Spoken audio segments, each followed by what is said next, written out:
Hey, this is Katie from Katie and the Squid. In this video, I'm going to show you how to crochet the Locke Throw.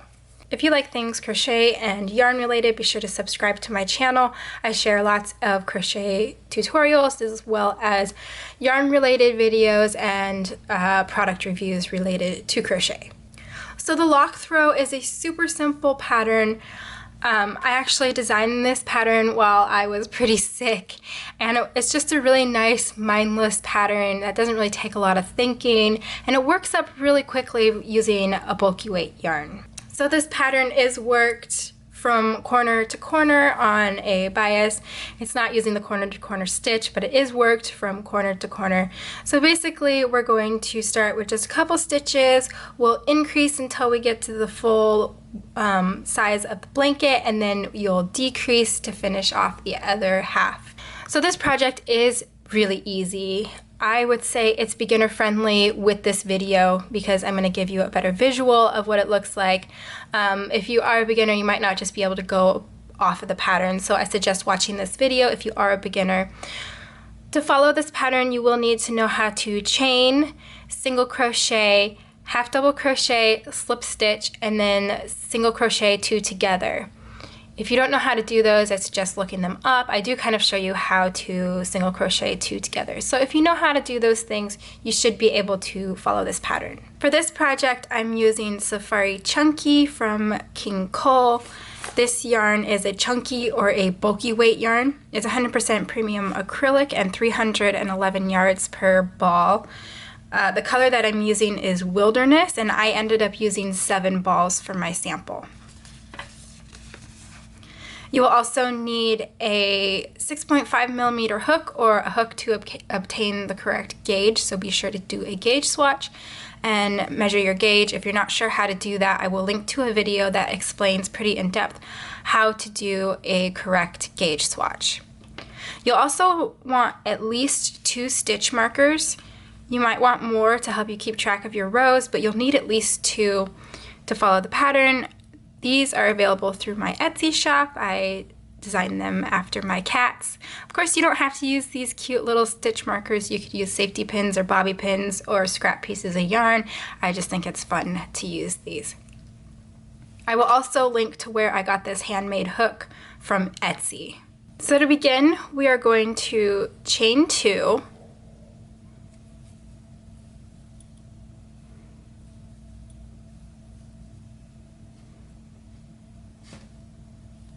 And for row 1, you're going to work 2 single crochets into the second chain from your hook.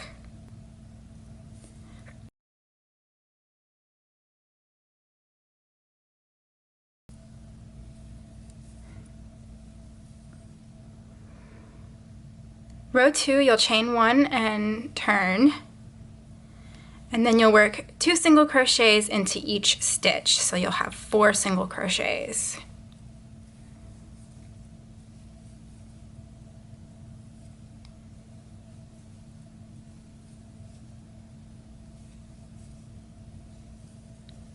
And then row 3, you will chain 1 and turn, 2 single crochets into the first stitch,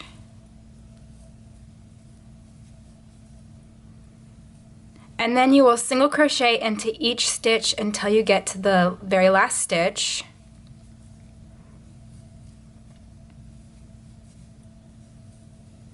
And you'll end with 2 single crochets into that last stitch. So row 3 is going to be the row that you are going to repeat for most of this pattern. And as you can see, you can already see the increase happening. This will end up being one of the corners of your blanket. So row 4 will also be a row that you will repeat throughout the pattern.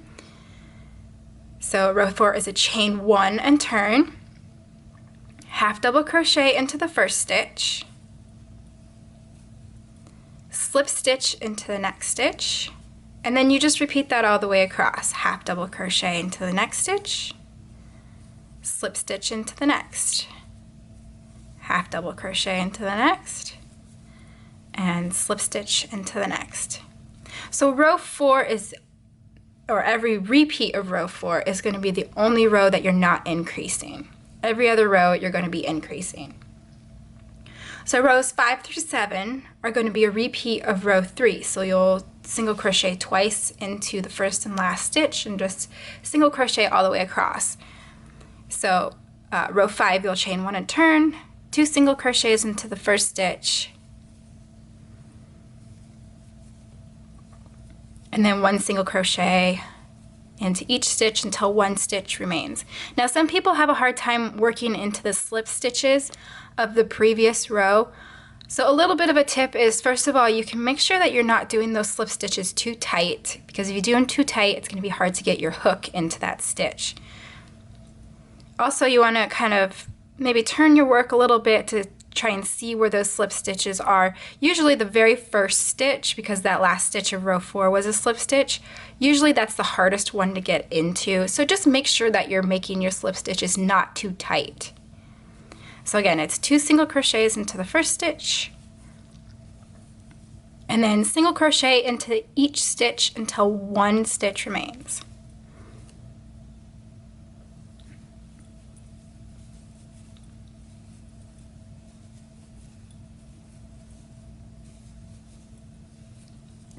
Here I am at the last stitch, so I will 2 single crochets into that last stitch. And then rows 6 and 7 are a repeat of that same row. So each repeat of row 3 is going to add 2 stitches. And then each repeat of row 4 is not going to add any stitches.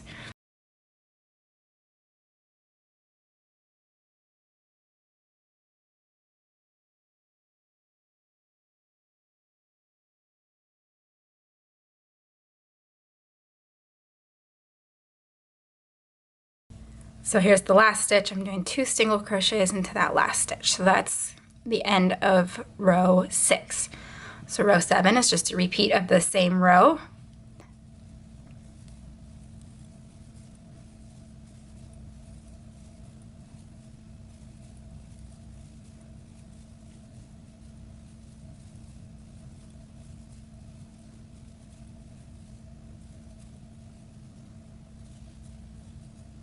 So here I am at the end of row 7. Row 8 is a repeat of row 4. So now I'm getting into the black of this yarn, so it might be a little bit hard to see. Chain 1 turns, half double crochet into this first stitch, slip stitch into the next, half double crochet, slip stitch into the next, all the way across.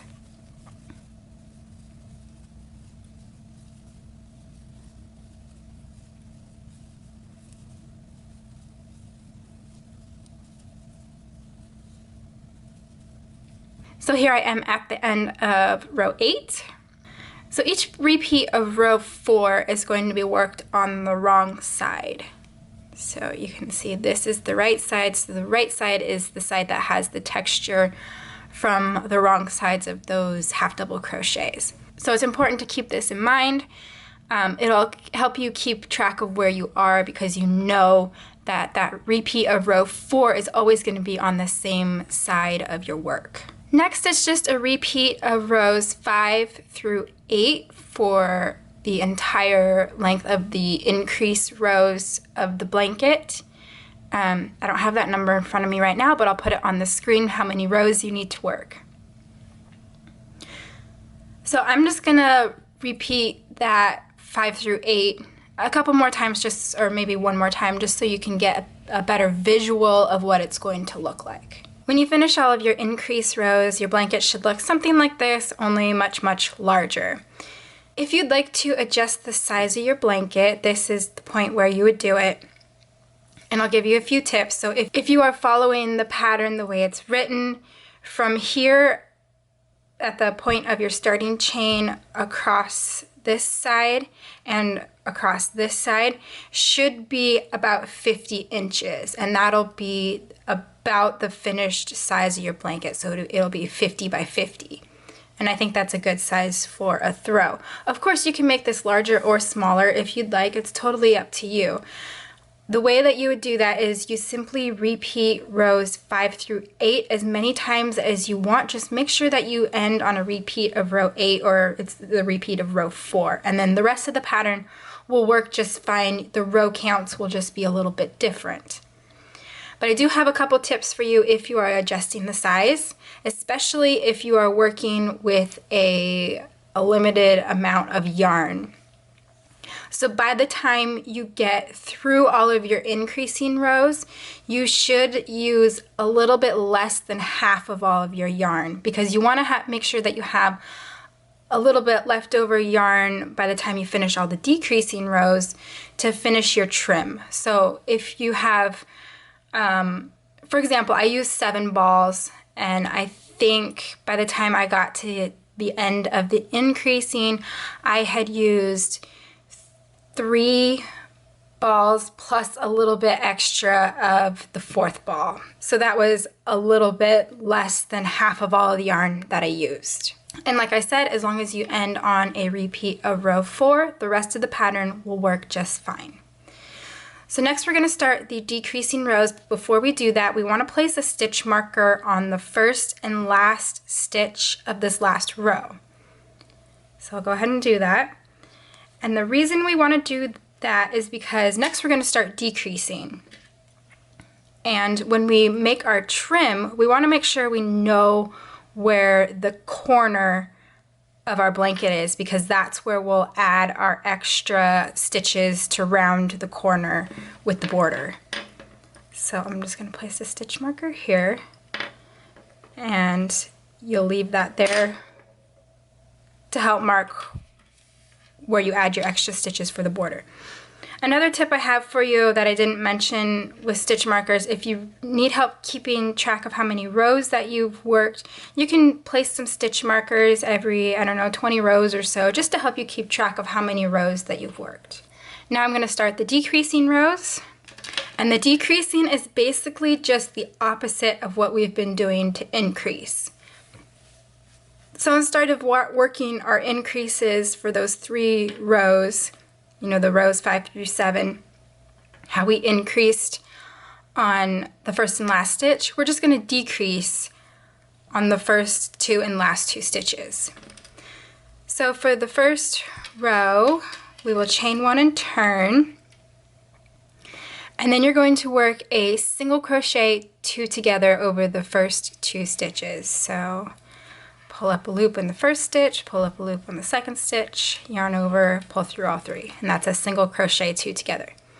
Then you will single crochet all the way across until 2 stitches remain.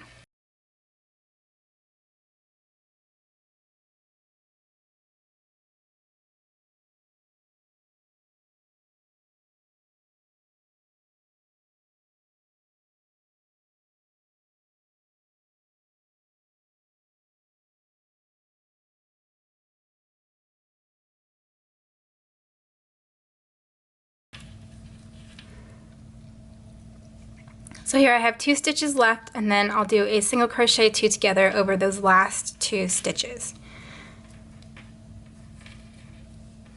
So each decrease row here will decrease by 2 stitches. And then rows 2 through 3 are just a repeat of the same thing. Now you can start to see where that decreasing is happening. So we started the first half of our square, and now we're going to finish the last of it. And row 4 is just a repeat of row 4 of the increase rows. So chain 1, turn, half double crochet into the first, slip stitch into the next, all the way across.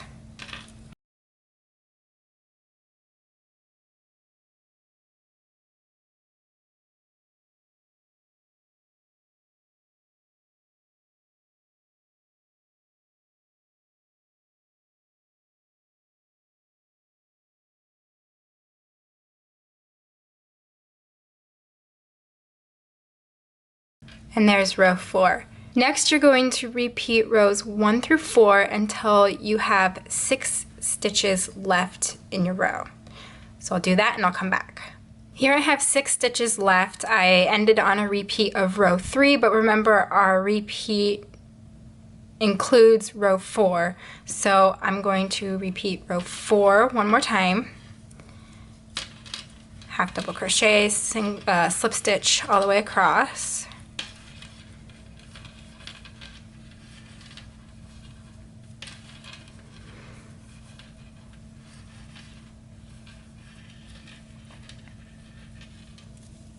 So now I've finished that repeat. Next you'll repeat one of the decreasing rows one more time. So you'll single crochet 2 together, and then single crochet until 2 stitches remain, and single crochet 2 together. Then you'll have 4 stitches. Next you'll chain 1 and turn. Sorry, my stitch markers are making noise. So you have 4 stitches. So we will single crochet 2 together twice. And that'll bring us down to 1 stitch left, or 2 stitches left. So the last row we're going to chain 1 and turn, and then we'll just do a single crochet 2 together over those last 2 stitches.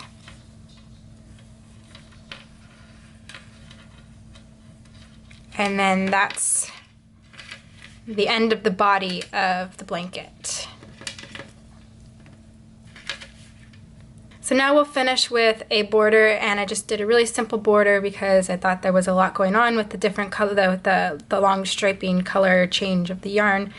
So the border's super simple. It's just single crochets all the way around, and you're going to add 3 single crochets into each corner. And then you just repeat that twice, so it's 2 rows of two rounds of single crochet. Working into the sides of your rows can feel a little bit fiddly. I didn't give you an exact stitch count because it doesn't really matter as long as it looks nice and neat. The stitch count just doesn't really matter that much. So I believe what I ended up doing was about 3 single crochets for every 4 rows. And really I just try and put a single crochet at the end of the rows, and I try and keep it looking nice and neat and consistent. And where you insert your hook doesn't so much matter as long as you're doing fairly the same thing all the way around. And you'll start to get the hang of it as you go. Each end is going to change a little bit of where you're inserting your hook, just because here we had our decreasing rounds, and just so that the ends of the rows look a little bit different than this side, because we had our increasing rows and then these were our decreasing rows, so it just looks a little bit different. You might have to adjust what you're doing on each end. And as you can see here, it just looks nice and neat. If you don't like the way that it's looking, you can rip it out and try again. But just try and keep it neat and consistent all the way around.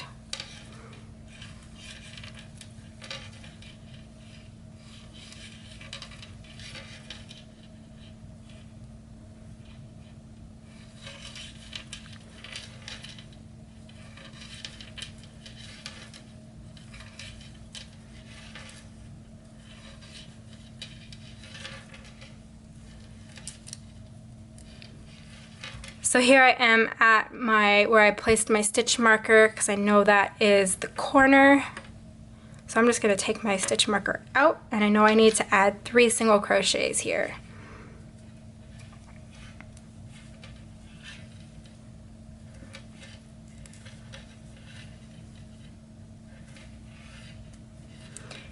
And then if you'd like, you can take your stitch marker and move it to the center single crochet of those 3 single crochets, because you're going to do one more row or one more round, and you want to add 3 single crochets to that middle one. I'm not going to add it here because it's making noise and I'll just remember where that was. It's easy for me to identify that, but if you have a hard time seeing where it is, add a stitch marker there, and then you'll remember to put 3 single crochets right there.